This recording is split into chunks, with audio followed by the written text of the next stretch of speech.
سوچتے تھے کہ یار یسوع آئے گا اس طرح، تو انہوں نے جان بوجھ کے اسرائیل جیسا ملک بنا دیا تاکہ جو ہے یہ بات آگے چلے.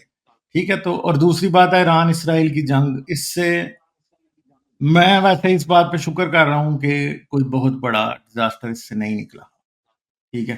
یہ کیونکہ یہ امریکہ میں رہنے والے لوگوں کے لیے بہت خطرناک ثابت ہو سکتی تھی. ٹھیک ہے. امریکہ ایک اور جنگ میں کود جاتا اور ہم جو ہیں وہ پھر ادھر لوگوں کو، بھائی امریکہ میں نے آپ کو بتایا نا کہ ادھر غربت کم نہیں ہے.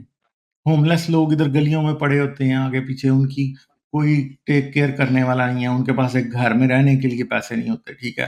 ڈرگز ادھر اتنے پھیلے ہوئے ہیں اور بہت سے ایشوز ہیں یہاں پہ. صحیح ہے. مہنگائی ادھر دن بدن بڑھ رہی ہے. یعنی جب سے میں آیا ہوں تب سے میں نے تو یہ دیکھا کہ ہمارا تقریباً 25% جو ہے وہ بڑھ چکا ہے ایکسپینڈیچر. ٹھیک ہے. تو یہ چیزیں جو ہیں یہ امریکی لوگ سفر کر رہے ہیں نا. اب ایک بات ہے کہ آپ اسے پاکستان سے یا انڈیا سے تو کمپیئر نہیں کر سکتے، کیونکہ وہاں پہ تو غربت زیادہ ہے اور وہاں پہ لوگوں نے کبھی اچھے دن دیکھے نہیں ہیں، اس لیے ان کو